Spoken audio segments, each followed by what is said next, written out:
Manchester City, currently at the top of the world, always in title contentions, a perennial contender if you will. But it wasn't always like that. They were not always the club we see now. So, let's take a look at the days when Manchester City wasn't quite at the top. Consider subscribing to our channel. It's free and helps us a ton. Thanks. Today you see Manchester City and you see loads of money, trophies galore, be it domestic, European or anything in between. But it wasn't always like this. I mean, long-term City fans would remember what it's like to be a City fan. Typical City, they used to call Manchester City's mishaps. One step forward, two steps back. A club famous for shooting itself in the foot. Way back in the 1937-38 season, City were relegated from the first division. You know what was special about this relegation? They were the league's top scorers with 80 goals. Imagine that, topping the goal scoring charts and still getting relegated. A feat that could never be replicated. 20 years later, Manchester City achieved another infamous record, scoring 104 goals in the league, but conceded 100 goals, the only time a club had 100 plus goals in both goals for and against column. Manchester City's history is filled with resounding success, but also spectacular failures, sometimes hilariously so. But what period are we going to talk about? Because City has been everything: champion, contenders, relegation candidate, a yo-yo club if you will. Its history stretches all the way back to 1894 when it became Manchester City. In fact, you can trace it back to 1880 when it was known as St. Mark's. So what period are we talking about? As we said, City was once a yo-yo club. But in its history, they have always bounced between the first and the second division. However, there came a time when they were so poor that they went down to the third division. The only time they ever went down to the third division.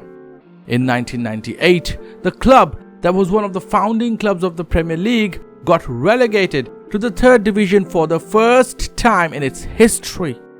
For a club with such pedigree, it was shocking to say the least. Typical City, they said. It was anything but typical. How did they get here? To understand these circumstances, we need some historical context. Manchester City's most successful time pre-takeover came in the 60s under Joe Merson and Malcolm Allison. They signed some of Manchester City's biggest legends in Mike Summerbee and Colin Bell, while Francis Lee led the line. After getting City promoted in the 1965-66 season, winning the second division title, the duo of Mercer and Allison won City's first division league title in 31 years in the 1967-68 season. The next season brought more success as they won the FA Cup. But the success train didn't stop here, as they did the League Cup and European Cup Winners' Cup double in the 1969-70 season. In all, during the Mercer-Allison era from 1965 to 1972, City went on to win the second division league title, the first division league title, an FA Cup, a League Cup, a Charity Shield, and the European Cup Winners' Cup. In 1972, Mercer resigned, allowing Allison to take over the head coach role. But City was in a bit of a transition as Peter Swales gained control of Manchester City. From 1972 to 1974, instability ensued. Malcolm Allison resigned midway through the 1972-73 season due to poor performance. City's long-serving coach Johnny Hart took over, steering the club to safety, and became the permanent manager. But he too had to leave the post the next season due to health reasons. Ron Saunders, former Norwich City manager, took over and got City into the League Cup finals. But the league form meant he too was sacked with a month left in his season, and City was not safe. This eventually brought Tony Book to the helm, who was instrumental in stabilizing City. Through the 70s, City were a constant part of the first division, ending up as the runners-up in the 1976-77 season by a point to Liverpool.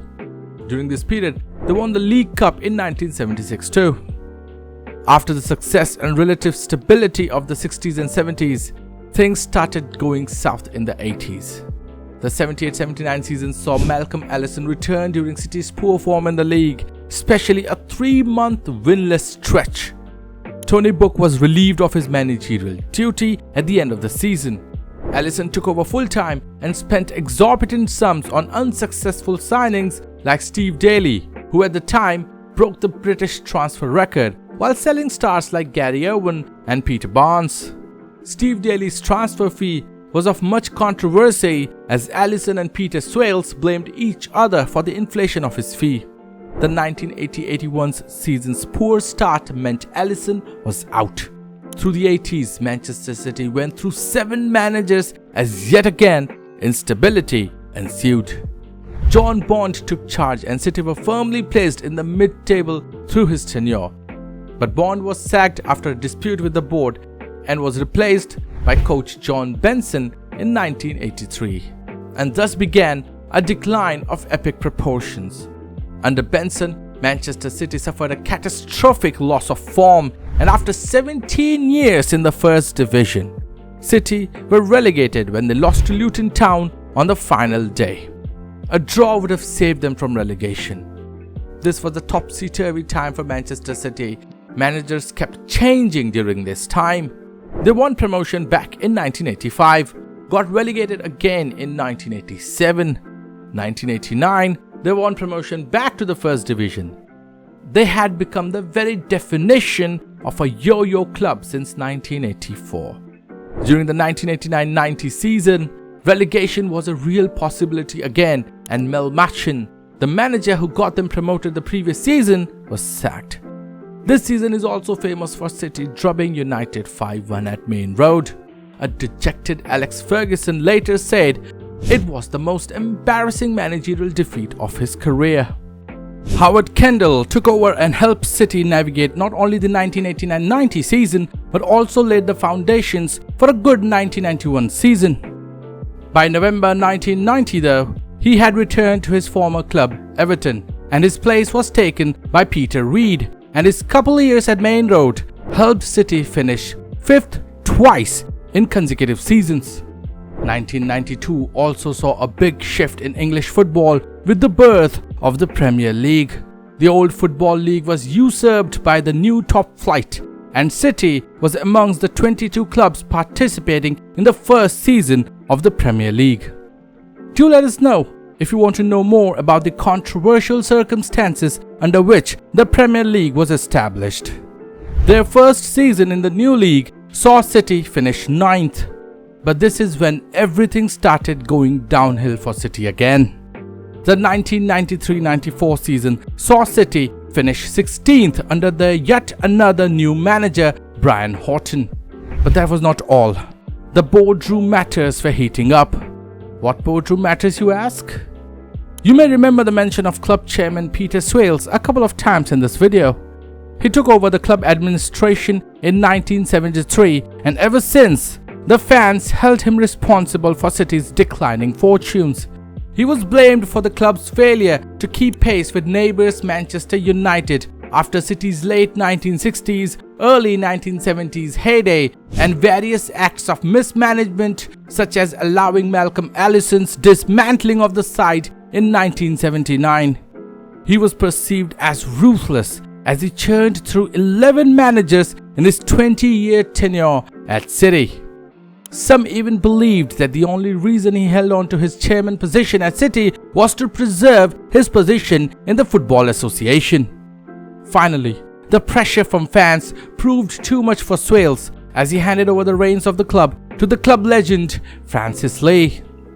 Despite that, the 1994-95 season was hardly better as the club barely escaped relegation, finishing 17th. This also saw the dismissal of manager Brian Horton, and he was replaced by Alan Ball.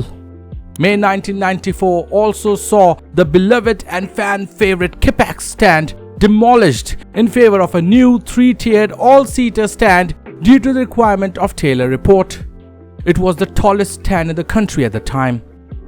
It didn't come cheap either, costing £16 million, which was 4 times the club's turnover at the time. The current City of Manchester Stadium has a stand named Kippax after the Great Terrace of Main Road. While this was all going on, Alan Ball tried rebuilding City, getting rid of older players and drafting younger, hungrier players, one of them being Georgie Kinkladze. This, however, did not help City, as despite all the changes, a terrible start to the 1995-96 season saw City relegated to Football League Division 1, the second tier of English football yet again. After 7 years in top flight, City were back in the second division. But this time, things were even more dire. Alan Ball was sacked early in the 96-97 season. Asa Hartford had the club playing well as a caretaker manager, yet the club appointed Steve Coppell as Ball's replacement. But he resigned after only 6 matches and 33 days in charge, citing the pressure of the job being too much to handle. Then Phil Neal took over as the caretaker manager, but City's form plummeted and they were in the bottom half of the table when eventually Frank Clark, the former Nottingham Forest manager, arrested the decline. City finished the season 14th, but the rot had set in. 5 different managers in a season showed how dysfunctional the boardroom was. But this managerial merry-go-round did not end here.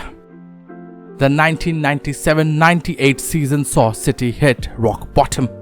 In what proved to be a horrendous campaign, Manchester City, for the first time in its then 103-year existence, were relegated to the 3rd division of the English football pyramid. Frank Clark was dismissed by February 1998, as City hovered around the relegation zone, and a last day 5-2 win over Stoke City was not enough to save Manchester City, as fellow relegation battlers Portsmouth and Port Vale both won their games too. Ugly scenes marred the entire final day as 300 Manchester City fans were thrown out of the game, the first after just 90 seconds, as scuffles broke out throughout the stadium during most of the first half. There were 15 arrests, 2 before the game, 10 during, and 3 after the final whistle. Former skipper Jamie Pollock said that the dressing room was not a healthy place with Royal, who arrived in February, the 6th different manager in 2 years. The season also spelled the end of Francis Lee as chairman, as David Bernstein took over. The on-field and off-field issues were laid bare for everyone to see. Manchester City were at the precipice of disaster. Now we know that the disaster was averted. Manchester City were promoted back to the Football League Division 1 the very next season in a spectacular fashion, and some 25 years later at the top of the world. By the way, do let us know if you want us to tell the story of the unprecedented 1998-99 season of Manchester City. City rose from the ashes of its dysfunctional board and incompetent management to what it is today. The long-standing fans of Manchester City have a self-deprecating sense of humor for this very reason, because they've seen their club in the trenches and have been with the club at its lowest. We can call whatever we want the current Manchester City Football Club, but the supporters know where the club has been, and to the long-standing fans of the club, I hope they don't take the current success for granted, ever. Thank you for watching. Like if you liked it, share if you find it worthy, and subscribe for more content like this. This is Salty Football.